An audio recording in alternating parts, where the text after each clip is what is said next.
तो हमने पहले वाला वीडियो में देखा था जो संज्ञा है उसके बारे में, ठीक है। पूरा जो भी संज्ञा का भेद है हमने सब कुछ देख रखा है। अब हम लोग यहाँ पे कुछ क्वेश्चन आंसर को देखेंगे और यहाँ पे उसको समझेंगे, ठीक है। तो चलिए हम लोग यहाँ पे बात करते हैं। पहला नंबर क्वेश्चन का, तो यहाँ पे बोला घी संज्ञा है, ठीक। तो घी, आपको पता है घी जो है एक द्रव्यवाचक संज्ञा, चूँकि उसको गिना नहीं जा सकता है, इसलिए हमारा ऑप्शन नंबर डी होगा, द्रव्यवाचक संज्ञा है। उसके बाद नेक्स्ट क्वेश्चन अगर देखें तो राजा दशरथ कौन सी संज्ञा। राजा दशरथ किसी खास पर्सन का नाम है, ठीक है, किसी खास व्यक्ति का नाम है, इसलिए हमारा व्यक्तिवाचक संज्ञा हो जाएगा। तो ये ऑप्शन नंबर सी होगा, राजा दशरथ। किसी धातु या द्रव का बोध कराने वाला शब्दों को क्या कहते हैं। धातु या द्रव का अगर बोध कराता है तो वो द्रव्यवाचक संज्ञा होता है। तो यहाँ पर ऑप्शन नंबर बी होगा, द्रव्यवाचक संज्ञा।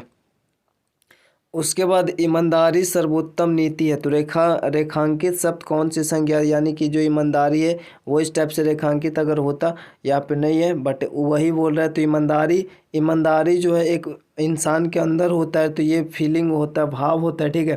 तो ये हो जाएगा भाववाचक संज्ञा।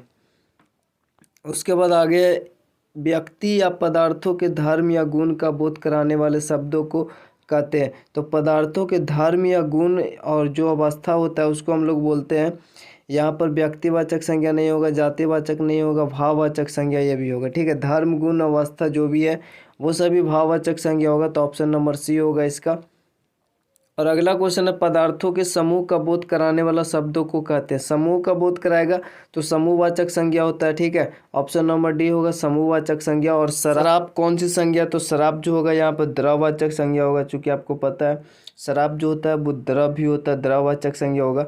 और उसके बाद किसी विशेष व्यक्ति या स्थान को बोध कराने वाले शब्दों को कहते हैं।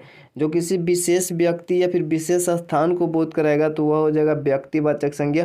जो किसी विशेष नाम, किसी स्थान के विशेष नाम, किसी व्यक्ति के विशेष नाम को बोध कराता है, ठीक है। तो ये व्यक्तिवाचक संज्ञा होगा, किसी विशेष व्यक्ति या स्थान को बोध कराने वाले शब्द व्यक्तिवाचक संज्ञा कहलाते हैं।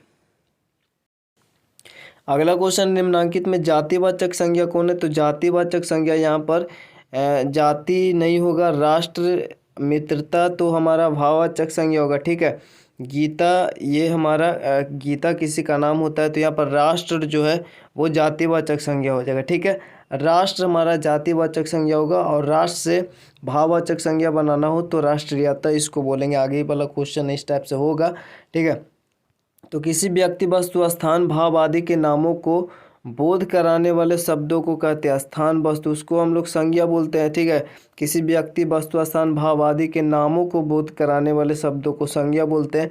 इस तो डिफिनेशन में ये था। संज्ञा कितने भेद होते हैं संज्ञा के, तो संज्ञा के यहाँ पर 5 भेद होते हैं, ठीक है। संज्ञा के यहाँ पे 5 भेद हो जाएगा। और निम्नांकित में भाववाचक संज्ञा कौन है। तो भाववाचक संज्ञा देखिए, जाति नहीं होगा, मनुष्यता भाववाचक होगा संज्ञा, ठीक है। यही होगा, मनुष्यता भाववाचक संज्ञा हो जाएगा। क्योंकि मानव एक हमारा जातिवाचक संज्ञा, राष्ट्र भी हमारा जातिवाचक संज्ञा, ठीक है।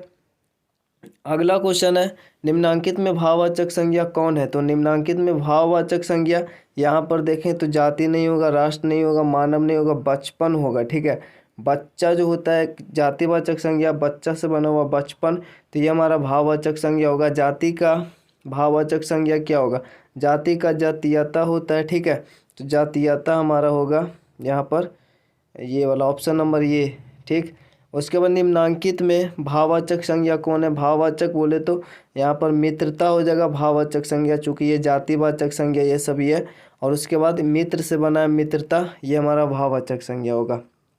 उसके बाद निम्नांकित में द्रववाचक संज्ञा कौन है। तो जो द्रव, जैसे कि जाति तो नहीं होगा, शराब होगा द्रववाचक संज्ञा, सेना तो समूहवाचक संज्ञा होता है, और मित्रता भाववाचक संज्ञा होता है, ठीक है। तो ये हमारा शराब हो जाएगा द्रववाचक संज्ञा। अब हम लोग यहाँ पे आगे क्वेश्चन देखते हैं। तो निम्नांकित में भाववाचक संज्ञा है, तो सिर्फ आपको देखना है, जैसे यहाँ पे बचपन ही था वही रिपीट क्वेश्चन हो चुका है। तो बचपन हमारा भाववाचक संज्ञा होगा। जाति का भाववाचक संज्ञा क्या होगा, जाति का हमने अभी देखा जातीयता था। निम्न में द्रववाचक संज्ञा कौन सा है। तो यहाँ पे द्रववाचक संज्ञा जो होगा वो घी होगा द्रववाचक संज्ञा, चूँकि ये सब हमारा नहीं होगा द्रववाचक संज्ञा, ठीक है। निम्नांकित में द्रववाचक संज्ञा है, तो यहाँ पर द्रववाचक संज्ञा पानी होगा, चूँकि ये सब हमारा भाववाचक और यहाँ पर समूहवाचक और जातिवाचक संज्ञा होगा। ठीक है, तो पानी हो जाएगा द्रव्यवाचक संज्ञा। मेरी व्याकुलता पर दया करो, भाववाचक संज्ञा चुनना है इसमें से। तो मेरी तो नहीं होगा, व्याकुलता ही जो है वो भाववाचक संज्ञा, किसी अंदर किसी मनुष्य के अंदर जो व्याकुलता होता है। ठीक है, तो ये भाववाचक संज्ञा होगा। राष्ट्र का भाववाचक संज्ञा राष्ट्रीयता होगा, तो राष्ट्र का राष्ट्रीयता ऑप्शन नंबर सी में है, भाववाचक संज्ञा होगा ये। निम्नांकित शब्दों में से व्यक्तिवाचक संज्ञा चुनकर लिखना। व्यक्तिवाचक यानी किसी खास व्यक्ति या पर्सन का नाम हो, किसी स्थान का नाम हो, लेकिन विशेष नाम को बोलते हैं। तो यहाँ पर देख रहे हैं कृष्ण जो है, कृष्ण किसी खास पर्सन का नाम है, लेकिन जीवन ऐसा नहीं है, कमल और नदी ये सब नहीं होगा। ठीक है, ऑप्शन नंबर ए में आपको कृष्ण दिख रहा है, व्यक्तिवाचक संज्ञा वही होगा। उसके बाद निम्नलिखित शब्दों में से जातिवाचक संज्ञा चुनकर लिखना है। तो जातिवाचक संज्ञा मतलब गुच्छा तो समूहवाचक होता है। शेर बोले तो शेर हमारा हो जाएगा जातिवाचक संज्ञा। ठीक है, ऑप्शन नंबर बी होगा, चूंकि लोहा द्रव्यवाचक संज्ञा, दूध भी द्रव्यवाचक संज्ञा। ठीक है, तो अब हम लोग यहाँ पर नेक्स्ट क्वेश्चन देखते हैं। तो ये क्वेश्चन नंबर इधर उधर हुआ है। ठीक है, इसलिए यहाँ पे इस क्वेश्चन नंबर को इग्नोर करेंगे। निम्नांकित में भाववाचक संज्ञा कौन है? तो भाववाचक संज्ञा चुनना है। तो इसमें देखिए चुनना, दौड़ना, बुलाना ये सब ये एक क्रिया है, तो यहाँ पर दौड़ जो होगा एक भाववाचक संज्ञा हो जाएगा। ठीक है, निम्नांकित में समूहवाचक संज्ञा कौन है? समूहवाचक संज्ञा मतलब जो समूह में होता है, जैसे सेना, सेना है समूहवाचक संज्ञा। ठीक है, मित्रता तो भाववाचक संज्ञा, जातिवाचक संज्ञा ये सब होता है। सेना हमारा समूहवाचक संज्ञा होगा। और अगला निम्नांकित में व्यक्तिवाचक संज्ञा कौन है? तो व्यक्तिवाचक संज्ञा यहाँ पर हमारा व्यक्तिवाचक बोला तो किसी खास नाम जो होगा, यहाँ पे भारत जो है व्यक्तिवाचक संज्ञा दिख रहा है, चूँकि बाकी ये तो हमारा भाववाचक जातिवाचक है। भारत हमारा व्यक्तिवाचक संज्ञा हो जाएगा, क्योंकि ये हमारा देश का एक विशेष नाम है। केजरीवाल को सफलता मिली, वाक्य में सफलता जो है, सफलता कौन संज्ञा है? तो सफलता जो भाववाचक संज्ञा हो जाएगा। ठीक है, क्योंकि यहाँ पर ये सफलता जो है कि कोई देखता नहीं है। ठीक है, इसको नापा तोला नहीं जा सकता, तो ये हमारा भाववाचक संज्ञा होता है, एक फीलिंग होता है। ठीक है, फील होता है, तो इसको हम लोग महसूस कर सकते हैं। सफलता मिले तो ये हमारा भाववाचक संज्ञा हो जाएगा। ठीक, उसके बाद आगे वाला क्वेश्चन है कि निम्नांकित में समूहवाचक संज्ञा कौन है? तो गुच्छा हमारा समूहवाचक संज्ञा हो जाएगा, बाकी यहाँ पे हमारा समूहवाचक संज्ञा नहीं है। मेरे निर्धनता पर दया करो, तो भाववाचक संज्ञा चुनना है। तो निर्धनता यानी जो हमारा निर्धनता यही हमारा भाववाचक संज्ञा होगा। सफल का भाववाचक सफलता हो जाता है, तो ये हमारा सफलता होगा भाववाचक संज्ञा। ठीक है, दक्षिण शब्द में संज्ञा कौन है?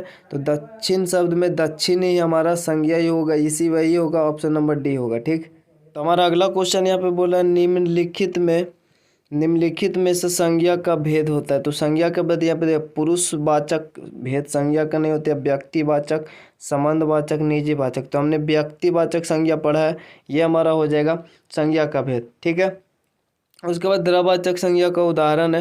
तो द्रव्यवाचक संज्ञा का उदाहरण यहाँ पर देख सकते हैं, तो तेल है, यही है द्रव्यवाचक संज्ञा का उदाहरण। उसके बाद नेक्स्ट क्वेश्चन जातिवाचक संज्ञा का उदाहरण नहीं है। तो जातिवाचक संज्ञा को तो गाय हमारा जातिवाचक में हो जाएगा। ठीक है, नदी तो सभी नदी के बारे में बोल रहा है, तो ये भी जातिवाचक होगा। शहर तो सभी शहर। ठीक है, लेकिन यहाँ पे विवेकानंद किसी खास पर्सन का नाम है, तो ये व्यक्तिवाचक होगा, तो ये जातिवाचक संज्ञा नहीं होगा, ऑप्शन नंबर डी। उसके बाद निम्नलिखित शब्दों में कौन सा शब्द भाववाचक संज्ञा है?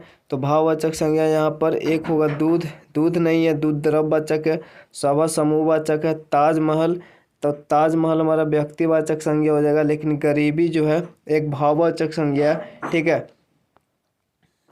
उसके बाद अगला क्वेश्चन है, इन्हीं जयचंदों के कारण देश पराधीन हुआ। तो इस वाक्य में जयचंदों कौन सी संधि है?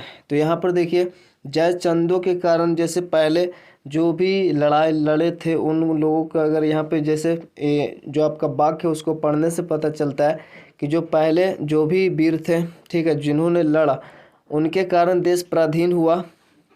तो इस वाक्य में जयचंदो कौन सी संज्ञा है? मतलब ऐसा बोल रहा है, तो ये हमारा जातिवाचक यहाँ पे होगा वैसे। ठीक है, इसको आप अच्छे से देख ले एक बार। उसके बाद निम्नलिखित में शब्दों में कौन सा शब्द भाववाचक संज्ञा है? तो भाववाचक संज्ञा यहाँ पर दूध द्रव्यवाचक, ये हमारा समूहवाचक तो गरीबी ही था, वही अभी वाला क्वेश्चन था। गंगा पवित्र है, वाक्य में गंगा कौन सी संज्ञा, तो गंगा किसी खास नदी का नाम है, ठीक है, इसलिए हमारा व्यक्तिवाचक संज्ञा हो जाएगा, ठीक है। तो बस इस वीडियो में इतना ही क्वेश्चन, संज्ञा से बस इतना काफ़ी है, ठीक है। उसके बाद हम लोग नेक्स्ट क्वेश्चन, अब नेक्स्ट टॉपिक सर्वनाम देखेंगे। तो वीडियो को पेंड कर देते हैं, ठीक है। चैनल पर नए चैनल को सब्सक्राइब करके बेल आइकन को प्रेस कर दें और वीडियो को लाइक कमेंट शेयर जरूर से कर दें। मिलते हैं नेक्स्ट में, तब तक के लिए जय हिंद, जय भारत।